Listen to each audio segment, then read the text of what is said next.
नाशिक जिल्ह्यातील दुष्काळग्रस्त ओळख असलेल्या येवला तालुक्यात आता समृद्धीचे चित्र दिसू लागले आहे. मंत्री छगन भुजबळ यांच्या पुढाकारातून साकारलेल्या मांजरपाडा प्रकल्पामुळे पुणेगाव, दरसवाडी, डोंगरगाव या कालव्याच्या पाण्यामुळे शेती, दुग्ध व्यवसाय आणि पोल्ट्री उद्योगाला मोठी चालना मिळाली आहे. कालव्यामुळे बंधारे आणि विहिरींना पाणी मिळाल्याने भूजल पातळीत वाढ झाली आहे. परिसरात द्राक्ष, डाळिंब, पेरूसारख्या फळबागांचा विस्तार झाला असून शेतकरी आता वर्षातून 3 पिके घेत आहेत. जनावरांसाठी वर्षभर हिरवा चारा उपलब्ध झाल्याने दूध उत्पादन वाढले असून पोल्ट्री व्यवसायही बारमाही सुरू झाल्याने दुष्काळी भाग समृद्धीकडे वाटचाल करताना दिसत आहे. येवला तालुक्याचा उत्तर पूर्व भाग हा निसर्गतः दुष्काळी भाग आहे. जिथे पिण्याच्या पाण्यासाठी सुद्धा वर्षभरातले 5 ते 6 महिने टँकरने पाणी पुरवठा करावा लागत होता. येथील शेतकऱ्यांची भुजबळ साहेबांकडे मागणी होती की या कालव्याला पाणी आलं पाहिजे. भुजबळ साहेबांनी 2009 साली मांजरपाडा प्रकल्पाचं भूमिपूजन केलं, त्याच्यासाठी निधी मंजूर केला आणि 2019 मध्ये म्हणजे अवघ्या 10 वर्षामध्ये हा प्रोजेक्ट पूर्ण झाला. परंतु कालव्याचं काम अपूर्ण असल्यामुळे पुढे पाणी यायला व्यत्यय आला. पुढच्या काही दिवसामध्ये म्हणजे 2024ला या कालव्याचं काम पूर्ण झालं आणि 24 पासून आम्हाला आता सतत 3 वर्षापासून पाणी येतंय. याचा फायदा असा झाला, की पावसाळ्याचं ओव्हरफ्लोचं आलेल्या पाण्याने आमच्या भागातली या 55-60 गावांमधली बंधारे हे पूर्णतः या पाण्याने भरली जातात आणि हे बंधारे भरल्यानंतर साधारण डिसेंबर, जानेवारी, फेब्रुवारीपर्यंत या बंधाऱ्यांना पाणी राहतं. त्यामुळे स्वाभाविकच शेतीची पाणी पातळी ही वाढलेली आहे. विहिरींना आता मे आला तरी विहिरींना आजही पाणी आहे. त्या पाण्याचा शेतकऱ्यांना फायदा होतोय. आता इथपर्यंत शेतीच्या पाण्यावर आमची शेती बागायती झालेली आहे. परंतु आम्हाला शेतकऱ्यांना यापुढे देखील अपेक्षा आहे, की समीर भाऊंनी आम्हाला दिवाळीनंतर या ठिकाणी पाण्याचं एक रोटेशन देण्यासाठी प्रयत्न केले पाहिजे. गेल्या काही दिवसापूर्वी येवला तालुक्यातील बाळापूर, त्याचप्रमाणे चांदवड तालुक्यातील हद्दीतील कातरणी, तळेगाव, वडगाव या भागातल्या सर्व्हे केलेला आहे, की जेणेकरून पावसाळ्यात जे ओव्हरफ्लोचं भरपूर पाणी येतं. त्या पाण्याने या ठिकाणी एक नव्याने धरण तयार करून पावसाळ्यात ते धरण भरून ठेवता येईल आणि दिवाळीनंतर त्या धरणातून आपल्या या मतदारसंघातल्या या गावांना एक रोटेशन देता येईल.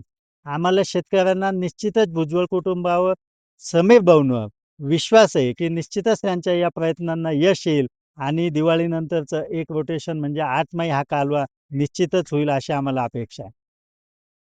फायदा असा झाला का 4-5 वर्षापूर्वी आमच्या इकडं पिण्याच्या पाण्याचा खूप मोठा प्रश्न होता. आमचा हा जो भाग आहे खूप दुष्काळी भाग होता आणि इथं म्हणजे प्यायला आम्हाला हंड्यानं 1-1 किलोमीटरहून डोक्यावर पाणी आणावं लागायचं.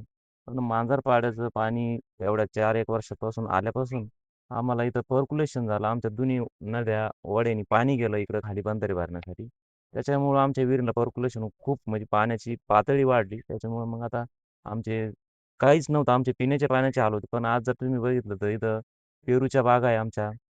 पेरूच्या बागा असतील, भुईमूग म्हणजे उन्हाळी कांदे, हे जे सगळे पिके आमच्या इथं दुसरी पिकं पण एकदम मस्त मजेत निघत्या आणि खूप म्हणजे त्याचा आम्हाला मांजरपाड्याच्या प्रकल्पाचा खूप म्हणजे असा फायदा झाला. मागील गेल्या 4-5 वर्षाच्या आधीच्या काळामध्ये आमच्याकडे परिस्थिती पाण्याची खूपच गंभीर होती. यानंतर आमच्या पिण्याच्या पाण्याचेही भरपूर मोठे प्रश्न होते. पण मागील 4-5 वर्षानंतर भुजबळ साहेबांनी जे डोंगरगाव पोच कालवा आणलेला आहे, त्याचं पाणी आल्यानंतर 4-5 वर्षामध्ये आमच्याकडं गायी घेण्याचा योग आला. आपल्याकडे सध्या आता 10-15 गायी आहे. गायी घेतल्या त्याच्यानंतर त्या आपल्याला चाऱ्याचंही नियोजन करता आलं. यामधून आपला बराचसा खर्च हा वाचला. त्याच्यामुळं गाईचं उत्पन्नही आपल्याला वाढलं गेलं आणि त्यातूनच आपला उदरनिर्वाह झाला. त्यानंतर बऱ्यापैकी शेतीलाही आधार झाला आणि शेतीतून दुर्मिळ म्हणजे बहुपिकं ही आपली निघत गेली. त्यामधून बऱ्याचशा शेतकऱ्यांना आणि आम्हाला सगळ्या लोकांना जिथून कालवा गेलेला आहे, त्या सगळ्या लोकांना बऱ्यापैकीचा फायदा झालेला आहे. भुजबळ साहेब आणि समीर भाऊ या दोघांच्याही अथक प्रयत्नांना यश आलं आणि त्याचा नक्कीच आम्हाला फायदा झालेला आहे. गेल्या 4 वर्षाच्या आधी इथं माणसांना पण प्यायला पाण्याची व्यवस्था नव्हती. भुजबळ साहेबांच्या अथक प्रयत्नामुळे जे डोंगरगाव पोहोच कालव्याचं पाणी आलं 4 वर्षापासून, त्याचं पर्क्युलेशन होऊन इथं जमिनी विहिरींना सगळ्या विहिरींना पाणी उतरलं सर्व. नाले बांधारे भरले. आता इथं पहिले असे बागायती पिकं घेतले जात नव्हते. बाजरी घेतली म्हणजे त्याच्यानंतर काही पीक राहतच नव्हतं जवळ. आता सर्वत्र हिरवळ झाल्यामुळे काय झालं, क्लायमेट थंड झालं. आणि आमचा पोल्ट्री व्यवसाय असल्यामुळं त्याला उन्हाळ्यात चालत नाही तो व्यवसाय खास. आता सर्व पिकं असल्यामुळं क्लायमेट जे थंड आहे, त्याच्यामुळं आम्हाला ते पण शक्य झालं की उन्हाळ्यात पण पोल्ट्री व्यवसाय चालवता येतो. आणि म्हणजे जो उन्हाळ्यात जो जोडधंद्याला जास्त पैसा मिळतो, तो इतर दिवसात मिळत नाही. आणि पाणी पण बऱ्यापैकी आता त्यांना वरून आपण शॉवर वगैरे जे फोगर मारतो, त्याला पाण्याचा मुबलक वापर करता येतो.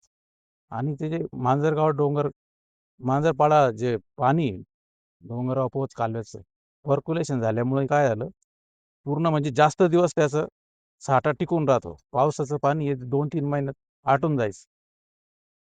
बटाव ऑनलाईन ग्राहक सेवा केंद्र. अर्जंट पासपोर्ट फोटो काढून मिळेल.